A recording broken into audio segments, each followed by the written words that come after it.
To Made Easy YouTube channel. आज हम बात कर रहे हैं topper stock of UPPSC AE exam.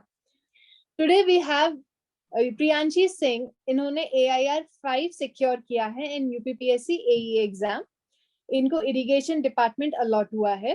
Priyanshi, welcome to the studio of Made Easy topper stock. Thank you, ma'am.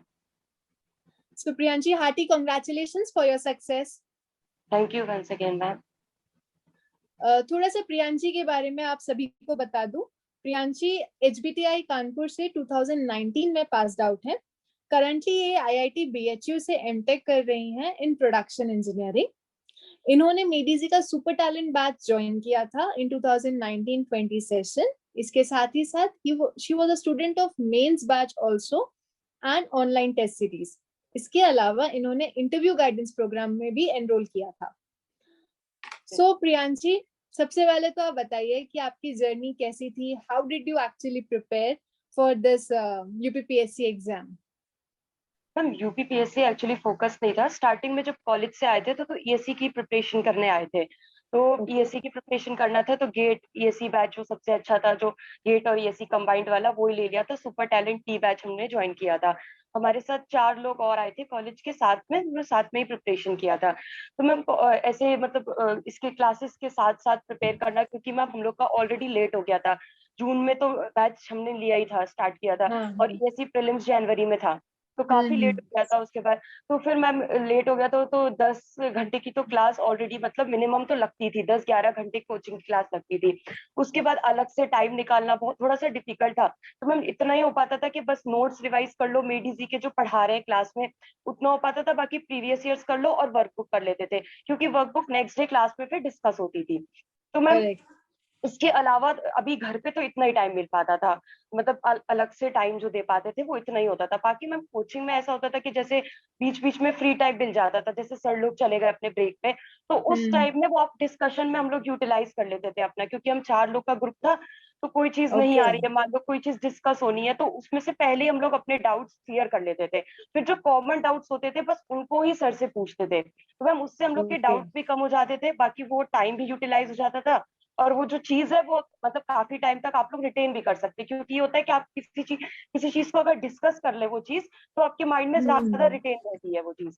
तो ma'am ऐसे करते थे। मतलब वो भी हम ऐसे कभी कई बार होता है ना कि अगर आपने कोई चीज किसी को पढ़ाई है या समझाई हाँ है तो वो हाँ बहुत ज्यादा रिटेन कर जाती है हाँ। आपके ब्रेन में तो मैम बहुत इसके लिए लंबे अलग टाइम से तक। हाँ, इसके लिए अलग से कोई टाइम नहीं देते थे। वही जो क्लासरूम कोर्स ही 10-11 घंटे का होता था, तो उसी में हम लोग टाइम निकाल के, ब्रेक हुआ जैसे सर लोग कहीं चले गए बीच में, तो उसी टाइम में हम लोग अपना डिस्कस कर लेते थे। ओके, अच्छा। तो जैसे आपने अभी हमें बताया कि आप IIT में एमटेक कर रही हैं इन प्रोडक्शन इंजीनियरिंग, तो अभी तो आपका कोर्स वर्क चल रहा होगा। हाँ तो हाँ how ma'am. Did you manage your UPPSC studies along with IIT course work? हाँ ma'am, IIT actually ma'am UPPSC जब आया तो मैम एक्चुअली सर्विसेज में इंटरेस्ट था। मेरे पापा मम्मी दोनों सर्विसेज में ही, गवर्नमेंट सर्विस में ही है। तो मतलब ये ओके। था कि सर्विस में ही जाना है, तो इसलिए ईएससी ज्वाइन किया था। बट ईएससी प्रीलिम्स जब हो गया उसके बाद मैम गेट के लिए तैयारी करी। तो गेट दिया, बट ऐसे बहुत ज्यादा फोकस्ड होके नहीं दिया था कि गेट की ही प्रिपरेशन करना है। तो उसी टाइम मैम गेट में ठीक ठाक रैंक आई, तो उससे आईआईटी बीएचयू मैंने एडमिशन ले लिया था उसमें। बट मेन फोकस था कि मैम यूपीपीएससी की ही प्रिपरेशन करना है। आईआईटी बीएचयू लिया था सिर्फ इसलिए कि मैम मान लो नहीं होता है, बाय चांस अगर नहीं होता है तो एक बैकअप प्लान मेरे पास रहेगा। तो उसके लिए मैंने आईआईटी बीएचयू बैकअप ज्वाइन कर लिया। ऑप्शन। हाँ, बैकअप ऑप्शन रहेगा एक आईआईटी बीएचयू, मतलब चलता रहेगा तो उसके लिए रहेगा। बट तब पता नहीं था कि इतनी डिफिकल्टी आएगी। बट बीएचयू तो मैंने बाद में ज्वाइन किया। पहले तो मतलब मई तक एग्जाम, जून में था यूपीपीएससी का, तो उस टाइम तक तो मैम फरवरी से जो जून तक का टाइम था उसमें मैंने बहुत अच्छे से प्रिपरेशन करी यूपीपीएससी की। तो जून तक मैम ऑलमोस्ट सारी प्रिपरेशन हो गई थी। बट फिर पेपर पोस्टपोन हो गया कोरोना की वजह से। तो फिर लगा अरे यार ये क्या हो, फिर तो बीएचयू भी मेरा, आईआईटी भी मेरा चलेगा, फिर ये भी होगा। फिर मैम जून के बाद मेरा आईआईटी मई में स्टार्ट हो गया था। तो मैम उसके ओके। बाद फिर मैंने ऐसा करती थी कि जैसे आईआईटी की क्लासेस सुबह होती थी मेरी, तो सुबह 12 बजे तक मैं आईआईटी की क्लासेस करती थी। उसके बाद मैं 12 बजे के बाद मैं यूपीपीएससी की प्रिपरेशन करती थी। बाकी क्लासेस भी बीच बीच में स्किप कर देती थी, क्योंकि ऑनलाइन है तो ऐसे कोई अटेंडेंस का बहुत ज्यादा इशू नहीं था। तो बीच में क्लासेस स्किप करके यूपीपीएससी को प्रायोरिटी में रख के मैं प्रिपरेशन अपनी करती थी। ओके। तो ऑन एन एवरेज जैसे अगर मैं आपसे पूछूं कि पर डे कितना समय आप प्रिपरेशन के लिए देते थे? मैम देखो स्टार्टिंग में तो जून फरवरी से जो जून तक का टाइम था उसमें तो सिर्फ यूपीपीएससी ही था। बाकी ये सोचा था कि बीच में जो एग्जाम्स आएंगे, अगर यूपीपीएससी की आप प्रिपरेशन कर रहे हो तो बीच में जो एग्जाम्स आएंगे वो तो आपके निकल ही जाएंगे, क्योंकि मैम टेक्निकल तो सबका सेम ही है। टेक्निकल के लिए हम्म मेडिसी के बस नोट्स पढ़ने होते हैं। उसके अलावा बहुत ज्यादा आपको करने की जरूरत नहीं है, बस प्रीवियस ईयर्स कर लो आप। और ऑथेंटिक सोर्सेज है, ऑथेंटिक सोर्स में सबसे अच्छा होता है मेडिसी। अगर ज्यादा चाहो तो उसकी थ्योरी बुक्स है, वो पढ़ सकते हो। वो उन्हीं के लिए जो मेडिसी के थ्योरी नोट से बहुत वेल वर्स्ड होगा, जैसे आप बहुत बार पढ़ चुके हैं अगर, तो आप थ्योरी बुक्स पे जाओ। वैसे अगर नहीं है तो मेडिसी के नोट्स बार बार पढ़ो, वही चीज बार बार पढ़ो, कम सोर्सेस पढ़ो, लेकिन बार बार वही चीज पढ़ो मेडिसी के नोट्स। वो आपको ज्यादा हेल्प करेंगे। उसके बाद तो मैं वही टेक्निकल के लिए तो मेडिसी के नोट्स, बाकी ईएससी के प्रीवियस ईयर जितनी बार लगा सकते हो उतनी बार कम है। जितनी बार लगाओ उतना मतलब उतना ही है, आपको नई नई चीजें मिलेंगी। बाकी जो नई चीजें आपको लग रहा है जहाँ पे आप मिस हो रहे हो क्वेश्चंस में, वो चीज आप अलग से नोट कर सकते हो। मैं यही करती थी कि मेरी जो चीजें वीक थी, जब लग रहा है कि ये क्वेश्चन में मैं फंस चुकी हूँ, तो मैं उसको अलग हम्म से नोट कर लेती थी। तो ये चीजें जब बाद में मैं रिवीजन करती थी तो मेरे लिए बहुत जल्दी हो जाती थी चीजें। जितना टाइम मुझे मतलब लगता था उससे मैं कम टाइम में दूसरी बार में फिर उसको वैसा ही प्रिपेयर कर लेती थी पूरा। तो ओके। ये था। बाकी मैं मई में जब क्लासेस स्टार्ट हुई तो सुबह में मतलब सुबह से जैसे 8 बजे से हमारी क्लासेस होती थी, वो मैक्सिमम 12 बजे तक चलती थी क्लासेस। कभी कभी कम भी होती थी, ज्यादा भी हो जाती थी, मतलब ऐसे ही 12-1 बजे तक चलती थी। तो 12-1 बजे तक तो मैम कोई चांस नहीं है कि मैं यूपीपीएससी के लिए प्रिपेयर करती थी। बट मेरी ऑलरेडी प्रिपरेशन जो थी फरवरी टू जून वाली, वो बहुत अच्छी हो चुकी थी। मुझे बहुत ज्यादा करने की जरूरत नहीं थी, बट मुझे बस वही चीजें रिवाइज करनी होती थी। तो वही प्रीवियस ईयर्स रिवाइज कर लिया, फिर से मेडिसी के नोट्स रिवाइज कर लिए। तो पूरा टाइम 12 से जो बचा उतने टाइम में मैं खाने सोने के अलावा पूरे टाइम में वही करती थी बस। ओके। मतलब इस एग्जाम के लिए आपका प्राइमरीली अगर मैं बताऊं तो सोर्स आपका मेडिजी के क्लास नोट्स जो आपने बनाए मेडिसी थे का वो क्लास थे। कोर्स से ही जो नोट्स बनाए थे वही मैंने किया। और मैम ईएससी की प्रिपरेशन एक्चुअली ऐसी होती है कि बहुत वाइड कवरेज होता है। भले ही आपका हम्म ईएससी नहीं निकलेगा, लेकिन आपके बाकी एग्जाम्स में वो बहुत हेल्प करेगा, क्योंकि उसका सिलेबस इतना वाइड है कि वो ऑलमोस्ट सारी चीजें कवर कर देगा। तो तो आपको टेक्निकल कहीं और से सिलेबस तो पढ़ने की सेम ही जरूरत। है, तो अगर हाँ मैम, आपने टेक्निकल वहां सिलेबस। के नोट्स अच्छे से पढ़ लिए हैं तो फिर बाकी हाँ हाँ, एग्जाम्स में भी वो हेल्प हो जाती है। हेल्प हो जाती है हाँ। ओके। तो जैसे आपने बताया कि आपने टेक्निकल सेक्शन तो पूरा जो आपके नोट्स थे प्रीवियस ईयर हाँ क्वेश्चंस थे प्रीवियस ईयर्स ईएससी के, क्वेश्चन। इस पे यस। आपने कवर कर लिया। हाँ हाँ मैम, नाउ इसे कवर किया। Regarding GS and Hindi portion, उसके लिए आपने क्या स्ट्रैटेजी रखी थी?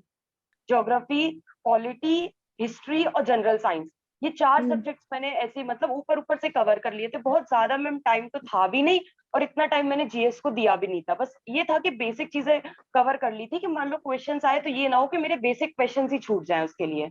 ओके। बाकी तो मैम आपने मेन जैसे अभी पोर्शन बताया में। कि ये आप हिस्ट्री पॉलिटी आपने ऊपर ऊपर से कवर कर लिया था, तो ये इसका सोर्स क्या था, मतलब सेल्फ मैम स्टडी से किया? हाँ हाँ मैम, ये तो मैंने अपने खुद से ही सेल्फ स्टडी से ही किया था। अलग अलग वीडियोस देख के डिफरेंट डिफरेंट सोर्सेज से वो वीडियोस से अपने नोट्स बना लिए थे। Basic basic okay. जो चीजें मतलब मुझे लग रहा था कि ये बहुत बेसिक है, ये आना चाहिए। और ये मतलब जनरली हम लोग का वीक होता है इंजीनियरिंग वालों का, तो हाँ। उसके लिए फिर थोड़ा सा बस मेहनत करी थी। और हिंदी के लिए कैसे आपने मैम हिंदी के एफर्ट्स? लिए मैंने ल्यूसेंट एक बुक ली थी। उस टाइम ही जब हम्म मैं प्रिपेयर करी थी मेडीजी में ही, जब वही थी मतलब मैं फेब्रवरी टाइम में ही, तब मैंने बुक्स खरीदी थी वहीं से, और उसी को मैंने रेफरेंस बना के बस उसी को एक एक टॉपिक उसका पढ़ती जाती थी, उसी से बस किया है हिंदी तो, और कुछ नहीं किया। Okay okay. रही बात आपकी टेस्ट सीरीज की, क्योंकि आप टेस्ट सीरीज के भी स्टूडेंट थे, आपने टेस्ट हाँ सीरीज में हाँ भी अपियर हुए हैं आप, तो वो आप थोड़ा सा बताइए कि कैसे टेस्ट सीरीज को मैनेज करना चाहिए अपनी तैयारी के टाइम पे। मैम टेस्ट सीरीज मैं तो ऐसे देती थी कि जैसे एक दिन में मान लो फुल लेंथ टेस्ट देना है तो एक दिन में मैं कम ही टेस्ट देती थी। बट मेरा एनालाइज करने वाली चीज ज्यादा रहती थी, कि उसको एनालाइज करने में ज्यादा टाइम देना है। क्योंकि मैम मेरे संग यही था कि मैं कर लेती थी क्वेश्चंस, बट मेरी सिली मिस्टेक्स बहुत हो जाती थी। तो उसको हाँ। इम्प्रूव करने के लिए मैंने यही किया कि मैं टेस्ट देती थी। उसके बाद उसके सॉल्यूशंस जो होते थे उसको पहले उसके सॉल्यूशन देख लिए, उसको देखे कि मेरी क्या मिस्टेक हो रही थी, फिर उसको खुद से एक बार किया। इन चीजों में मैम काफी टाइम चला जाता था, बट ये मुझे लग रहा था कि मेरे लिए ज्यादा बेनिफिशियल हो रहा था, तो मैं इसको ही फिर स्ट्रेटेजी को अपना फॉलो करने लगी थी। हाँ, मतलब ये भी अच्छा है ना कि अगर एक ही टेस्ट दो भली, लेकिन उसको हाँ बहुत हाँ अच्छे से दो, उसका हाँ हाँ एनालिसिस बहुत अच्छे से करो, और अपनी सबसे बड़ी हाँ बात जो भी मिस्टेक्स हुई है उसको इम्प्रूव करना बहुत जरूरी है, क्योंकि खाली हम्म। टेस्ट देने से कोई मतलब नहीं, अनलेस एंड मैम क्योंकि अनटिल मैं वो। करती कॉलेज में एक्चुअली मैंने ली थी मेडिजी की टेस्ट सीरीज, तो कॉलेज में हम्म, मैं ज्यादा टेस्ट देती थी, मतलब देख के कि मैं ज्यादा दूंगी, ज्यादा से ज्यादा दूंगी, फिर मैं अपनी रैंक देखूंगी। तो मैम उससे बहुत ज्यादा इंप्रूवमेंट मुझे लग नहीं रहा था। फिर मैंने थोड़ा हम्म, चेंज किया, फिर मैं कम टेस्ट देती थी, और रादर देन कि मेरी रैंक क्या आ रही है, कि मेरे कितने कितने टाइम में सोल्यूशन हो रहा है, ये इनको ना लेके मैं सोल्यूशन पे रिपोर्ट पे जाती थी, रिपोर्ट सेक्शन पे उसके, और फिर उसको मैं एनालाइज करती थी। तो वो चीज मेरे लिए ज्यादा बेनिफिट मतलब हेल्पफुल रही। ओके। तो जैसे आप इंटरव्यू की अगर हम बात करें, तो इंटरव्यू आपका कैसा गया था, क्या क्वेश्चंस पूछे गए, बहुत टेक्निकल ओरिएंटेड की कैसा था आपका? हाँ मैम, इंटरव्यू में मैम मुझे एक्चुअली स्टार्टिंग में थोड़ा सा डर लग रहा था, जब मतलब रिटन में सिलेक्शन हो गया था। बट मैम मेडीजी का मैंने यूपीपीएससी का इंटरव्यू गाइडेंस प्रोग्राम ले लिया था, तो उसके बाद मुझे एक डायरेक्शन मिल गई थी कि मुझे कैसे प्रिपेयर करना है। मतलब आता तो था पहले से ही, ऐसी प्रीलिम तैयारी तो करी है, और मतलब वही मेडीजी के नोट्स है, सब वही है। लेकिन एक डायरेक्शन मिल गया था कि किस टाइप के क्वेश्चन पूछे जा सकते हैं और मेन फोकस कहाँ पे करना है। क्योंकि मैम कभी हम्म, कभी होता है ना कि हम पढ़ते जाते हैं, बस पढ़ते जाते हैं, हाँ। लेकिन हमें मेन चीज पता नहीं रहता कि कहाँ पे फोकस करना है। वो चीज मेरे संग भी प्रॉब्लम हमेशा से रही है कि मैं हार्ड वर्किंग शुरू से थी, बट मुझे एक गाइडेंस जो है वो मुझे मेडीजी से ही मिला।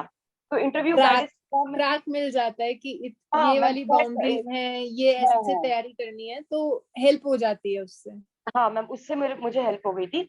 तो मैम इंटरव्यू गाइडेंस प्रोग्राम ले लिया था, तो उससे मुझे पता चल गया था कि कैसे पढ़ना है। फिर मैंने वही नोट्स के थ्रू जो मुझे लगा कि हाँ ये चीजें पूछ सकते हैं, वो ही मैंने किया। और बाकी यूपीपीएससी एई का इंटरव्यू गाइडेंस प्रोग्राम, उसमें लेक्चर्स भी हैं, टेक्निकल लेक्चर्स, हम्म, वो मैंने ऑलमोस्ट सारे कवर किए थे। उसमें बीसिन सर का लेक्चर्स था जनरल क्वेश्चंस वाला, अगर वो कर लोगे तो उसमें तो ऑलमोस्ट सारे क्वेश्चंस कवर हो गए थे। तो उससे उसके अलावा कुछ और पूछा ही नहीं जा सकता, मतलब उसमें ऑलरेडी सारे क्वेश्चंस कवर थे, तो उसके अलावा कोई क्या पूछ सकता है। तो मैम फिर उसके बाद मेडी जी का मॉक इंटरव्यू था, तो वो भी दे दिया था। तो उसके बाद मुझे मेन एरिया पता चल गया था, बंसल सर ने मतलब लिया था, तो उन्होंने बोला था कि आपका टेक्निकल तो काफी अच्छा है, बट हाँ आपका जीके पोर्शन बहुत वीक हो रहा है। तो मैम उसके ओके। लिए मतलब जीके क्वेश्चंस क्योंकि पूछते हैं इंटरव्यू में, जनरल क्वेश्चंस यूपी के बारे में, तो ये सब चीजें हम्म, मैंने उस टाइम पे नहीं पढ़ी थी। बट फिर जब मुझे उस टाइम जब सर ने बताया कि ये पोर्शन आपका बहुत वीक है, तो उस टाइम मैंने सब टेक्निकल वेक्निकल सब छोड़ के बस मैंने सिर्फ इसी में लग गई थी कि मुझे ये पोर्शन अपना बहुत स्ट्रांग करना है। तो फिर मैम यूपी के बारे में मैंने पढ़ा, उसकी चीजें पढ़ी, कितने डिस्ट्रिक्ट्स हैं, कैसे कितना एरिया ऑफ पॉपुलेशन है, यही मतलब बेसिक क्वेश्चंस पे मैं ज्यादा गई। जनरल क्वेश्चंस मैंने ज्यादा प्रिपेयर किए। इससे मुझे इंटरव्यू में कोई चीज नया नहीं लगा, क्योंकि टेक्निकल मेरा ऑलरेडी स्ट्रांग था, और जीके पोर्शन मुझे एनालाइज हो गया था कि मेरा वीक है। तो ओके। उससे मुझे मतलब इंटरव्यू में कुछ भी नया नहीं लगा, और मेरे लिए बहुत नॉर्मल इंटरव्यू गया था, बहुत एवरेज। कुछ भी ऐसा मुझे नया नहीं लगा कि बहुत इंटरव्यू हुआ है यूपीपीएससी का, ऐसा कुछ नहीं लगा मुझे। ओके। तो ऐसे कुछ क्वेश्चंस ध्यान में आ रहे हैं आपके, कि मतलब जो आपने पहले पढ़ रखे होंगे या जो आपने जिसको प्रिपेयर किया था, वो एक्चुअली आपको एक्चुअल इंटरव्यू में पूछा गया हो? हाँ मैम, जैसे यूपी के बारे में मेरे से पूछा गया था कि कितना है पॉपुलेशन, कितनी है यूपी की, ये सब मैं ऑलरेडी देख के गई थी, क्योंकि ये सब मेरे को बता दिया था सर ने कि आपका पोर्शन बहुत वीक है। मॉक इंटरव्यू में बहुत डर गई थी कि ये पोर्शन मेरा ओके। बहुत वीक है, तो मुझे बस इसी पे फोकस करना है। तो उस चीज से मुझे बहुत हेल्प मिली। अगर मैं मॉक इंटरव्यू मेडीजी का ना देती तो मुझे ये चीज मैम पता नहीं चलती, क्योंकि मुझे इतना नहीं पता था कि ये सब चीजें भी पूछी जाती है इंटरव्यू में। मतलब तो यू वो, आपका हाँ फोकस बहुत ज्यादा टेक्निकल पे था, कि हाँ मैम, टेक्निकल मेरा बहुत टेक्निकल पे था कि मेरा टेक्निकल अच्छा है, मैं उसी को पढ़ रही थी। इंटरव्यू में भी मुझे लग रहा था कि मेन तो टेक्निकल ही पूछते होंगे, और जो बेसिक पूछेंगे वो तो मैं बता ही दूंगी। बट नए प्रोजेक्ट्स के बारे में, यूपी के नए प्रोजेक्ट क्या क्या आ रहे हैं, और यूपी के बारे में, ये सब मैम मैंने पढ़ा था। तो ये चीजें मुझसे पूछी गई, इंटरव्यू में पूछी गई थी। थोड़ा मैम करप्शन को लेके बात की गई थी इंटरव्यू में, कि करप्शन को क्या मतलब आपके व्यूज हैं। उसके बाद मैम हम्म, एफएम से मेरे से पूछा गया था स्ट्रीम लाइन, पाथ लाइन, और ये सब जो लाइंस होती हैं सारी, टाइम लाइन, और इनमें क्या स्ट्रीक लाइन और टाइम लाइन में क्या डिफरेंस होता है। ये बेसिक नोट्स मैंने पढ़े थे, तो उसी से मैं बहुत इजिली हैंडल कर गई थी। बाकी मैम इरिगेशन से मेरे से क्वेश्चंस पूछे थे उन्होंने कि मतलब जैसे आपका खेत वगैरह में कौन सा पंप यूज होता है, इसका पंप का ओके। मेंटेनेंस, कूलर वगैरह में कौन सा पंप यूज होता है, पंप का मेंटेनेंस, टाइप्स ऑफ मेंटेनेंस कितने तरीके के होते हैं, ये सब मैं बेसिक क्वेश्चंस तो पूछे ये थे। सब तो मतलब आपके मैकेनिकल से रिलेटेड ही क्वेश्चंस थे, जो हाँ कि हम मैम, क्लास में पढ़ते हैं, हमारे जो हाँ नॉर्मल मैम पूरा करिकुलम होता है ऑलमोस्ट, उसमें। हाँ हाँ हाँ, कुछ भी मतलब टेक्निकल के लिए तो मैम कुछ भी नहीं था। मेड इजी का अगर आपने नोट्स पढ़े हैं तो इंटरव्यू के लिए भी आप अगर वो ही पढ़ के जाएंगे तो सफिशिएंट है आपके लिए। Okay. So Priyanshi, it was really nice कि आपका सब कुछ तैयारी किया हुआ था, जो भी आपने पहले से पढ़ा वही आपको इंटरव्यू में पूछा गया। तो ये मतलब एक लक भी होता है कि जो पढ़ा वही आया, and you could easily manage the interview actually. Yes ma'am. अच्छा प्रियांशी, आपसे अगर मैं पूछूं कि ऐसे कोई टिप्स या कोई सजेशंस आप देना चाहें फ्यूचर एस्पिरेंट्स के लिए during the preparation phase, the dos and don'ts, तो आप क्या देंगे ऐसा? मैम मैं बोलूंगी कि जैसे हार्ड वर्क एक बहुत इंपॉर्टेंट चीज होती है। बस आप हार्ड वर्क करिए, और बाकी अगर किसी को कुछ नहीं पता है तो आप मेडिजी ज्वाइन कर लीजिए। मेडिजी में ये है कि आपको गलत चीजें नहीं बताएंगे कभी। जो पढ़ा रहे हैं अब वो पढ़ते जाइए। आपको स्टार्टिंग में थोड़ा सा ट्रस्ट करने में डिफिकल्टी आ सकती है कि अरे यार ये पढ़ा रहे हैं तो कहीं नहीं पूछा जा सकता ये वो, लेकिन आप बस पढ़ते जाइए, वो चीजें कहीं ना कहीं आपको जरूर पूछेंगी। बाकी मतलब ये है कि ऑथेंटिक सोर्सेज से पढ़िए। भले मेड इजी नहीं, आपको अगर नहीं करना है मेड इजी तो आप ऑथेंटिक सोर्सेज पे रिलाई करिए, क्योंकि आप जितने मतलब बाकी और ज्यादा सोर्सेज पढ़ेंगे उसमें आपका मेन टाइम वेस्ट ही होगा। बहुत ज्यादा आपको मतलब, और टाइम की बहुत कमी रहती है इन सब चीजों में, क्योंकि एग्जाम्स काफी सारे हैं, टाइम बहुत कम रहता है। तो वो चीज है कि प्रिपरेशन का टाइम बहुत कम है। आप ऑथेंटिक सोर्सेज पढ़िए, और कुछ नहीं पता है तो आप मेड इजी कर लीजिए बस। तो बाकी सेल्फ बिलीफ एक बहुत इंपॉर्टेंट चीज होती है। जैसे आपके कुछ एग्जाम्स नहीं निकलेंगे, कुछ निकलेंगे, किसी दोस्त का हम्म। हो जाएगा, तो अगर आपको बिलीफ है खुद में कि आप कर सकते हैं। जैसे मैं स्कूल से ही टॉपर थी, हमेशा से टॉपर थी, कॉलेज में भी टॉपर थी, पर मैं हार्ड वर्किंग थी, तो मुझे ये था कि मैं मेरा कहीं ना कहीं हो जाएगा। बस ये है कि थोड़ा सा टाइम लग रहा है, और जब टाइम खुद का टाइम आएगा तो हो जाएगा, बस ये था। बाकी बीच बीच में मैम सेटबैक्स आते रहते हैं, अप्स एंड डाउन्स आते रहते हैं, बस उसको हैंडल करना आना चाहिए। ये चीज टॉपर्स में भी आती है, ये चीज सब में आती है, अप्स एंड डाउन्स और नेगेटिविटी सब में आती है। बट जो उसको हैंडल कर लेता है और फ्रेश बिगनिंग से स्टार्ट करता है, उसका मतलब सक्सेस हो जाता है। क्योंकि ये चीज बहुत कॉमन है कि सबकी प्रिपरेशन टाइम में आती है ये चीज, कि यार हमारा नहीं हो रहा है, हम तो इतना पढ़ रहे हैं तब भी नहीं हो रहा है, और हम हमेशा से टॉपर रहे हैं, इतना पढ़ने के हम्म। बाद भी नहीं हो रहा है, क्या होगा ये सब। तो उसके बाद अगर आप ये चीज सेल्फ बिलीफ है तो आपको किसी और की जरूरत नहीं है। बाकी अगर मोटिवेशन थोड़ा सा लेना है तो आप फ्रेंड सर्कल थोड़ा सा अच्छा रखिए, उनसे भी आपको बहुत मोटिवेशन मिलता है। आपके जैसे आपने बताया कि अप्स एंड डाउन्स तो प्रिपरेशन फेज में आता ही है, हाँ अंदर से वो एक डर हमेशा रहता है कि मेरा एग्जाम निकलेगा कि नहीं निकलेगा, मेरा हाँ सिलेक्शन होगा कि नहीं होगा। तो ये वाला फेज आपका कभी आया था? हाँ मैम, जैसे ईएससी प्रीलिम्स में मेरा ये आ गया था। जैसे सीट्स मतलब ऑलमोस्ट हाफ हो गई थी, तो उस हम्म। हिसाब से मतलब स्टार्टिंग की तो प्रिपरेशन ऐसी थी कि बिल्कुल ईएससी निकल ही जाएगा, ऐसी प्रिपरेशन भी ऐसी ही करी थी हम लोगों ने कि हो जाएगा। बट मैम सीट्स इतना ज्यादा रिड्यूस हो गई तो उस हिसाब, फिर वो टाइम मैम बहुत ज्यादा क्रूशियल था आप लोग का, कि मतलब अब तो ईएससी प्रीलिम्स नहीं निकला, और सर्विसेज का ही मैम मेन था मेरा तो। और गेट का मेरा इतना ज्यादा मन नहीं था, मैं मेड इजी आई थी सिर्फ सर्विसेज के ईएससी के लिए, क्योंकि गेट तो आप सेल्फ प्रिपरेशन से भी कर सकते हैं थोड़ा बहुत, लेकिन ईएससी आप सेल्फ प्रिपरेशन से बहुत डिफिकल्ट हो जाता है, उसके लिए हाँ थोड़ा सा हाँ। गाइडेंस चाहिए आपको। तो मैम ये था, तो ईएससी प्रीलिम्स वाला मेरे लिए बहुत टाइम था, तो मैम उसके उस टाइम में मैंने थोड़ा सा अपने आप को रिलैक्स मतलब लिया। फिर फिर उसके वो जस्ट कैसे बाद अंदर से मोटिवेशन, सेल्फ मोटिवेशन आप कैसे लाए? What did you do? Ma'am वो टाइम टाइम तक आ जाता है मैम। टाइम 2-3 दिन दिए मैम उसको, तो मैंने टाइम ज्यादा दिया। जैसे ईएससी का मेरा पेपर बिगड़ गया तो मैंने 10 दिन उसको ऑलमोस्ट कुछ भी नहीं पढ़ा, कुछ नहीं किया, खुद से अंदर से ही सोचा कि मेरी क्या गलतियां हुई हैं, क्यों नहीं हुआ मेरा। वैसे अपनी गलती तो कुछ समझ में नहीं आ रही थी कि चलो सीट्स ही रिड्यूस हो गई बस, तब भी लग रहा था कि यार उससे ज्यादा मार्क्स भी तो ला सकते थे, और बच्चों का भी तो हुआ है, वो उससे ज्यादा हम्म। मार्क्स आ सकते थे मेरे।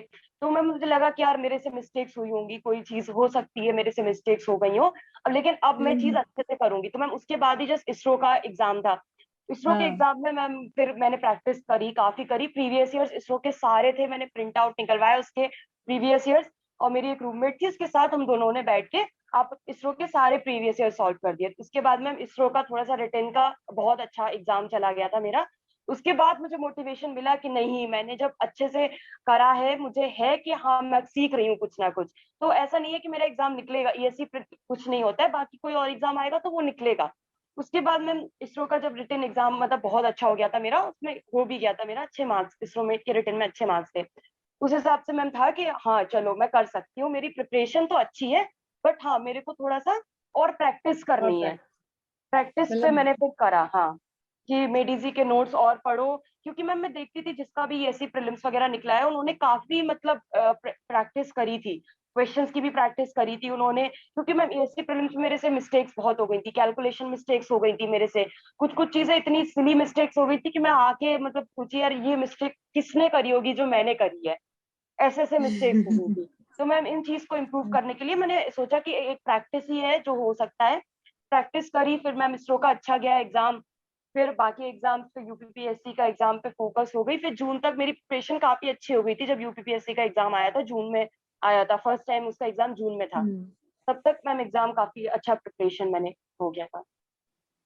दैट्स नाइस प्रियांशी, मतलब ऑब्वियसली प्रैक्टिस अगर करते करते रह रहे हैं और हार्ड वर्क हम कंटिन्यूअसली डाल रहे हार्ड हैं वर्क तो मैम कहीं एक ना बहुत कहीं उसका इम्पोर्टेंट है। रिटर्न मिल जाता है। थोड़ा टाइम हाँ, जरूर लेगा हो सकता है, बट रिटर्न और मिलता है मैम अगर उसका। मैं बोलूंगी कि अगर आपके पास आप हार्ड वर्किंग है और आपके पास सेल्फ बिलीफ है, फिर आपको किसी सेकंड इंसान की भी जरूरत नहीं है कि आपको कोई मोटिवेट करे या कुछ भी। आप खुद से अपनी चीजें एनालाइज करिए, खुद से अपनी स्ट्रेटेजी बनाइए, क्योंकि दूसरों को सुन के आप कोई चीज कर रहे हैं वो इतना इफेक्टिव नहीं होगा। आप जैसे पढ़ते हैं आप वैसे ही पढ़िए, कई लोग लिख के पढ़ते हैं, कई लोग बोल बोल के हम्म। पढ़ते हैं, जो जो अपना जैसा पढ़ते हो आप वैसे ही पढ़िए, बस उसको ही आप इम्प्रूव करिए, उसको ही आप पॉलिश करिए, खुद से अपनी स्ट्रेटेजी अडॉप्ट करिए, हार्ड वर्क करते रहिए, खुद में बिलीव रखिए कि हाँ अगर आपने हार्ड वर्क किया है तो आपको मिलेगा।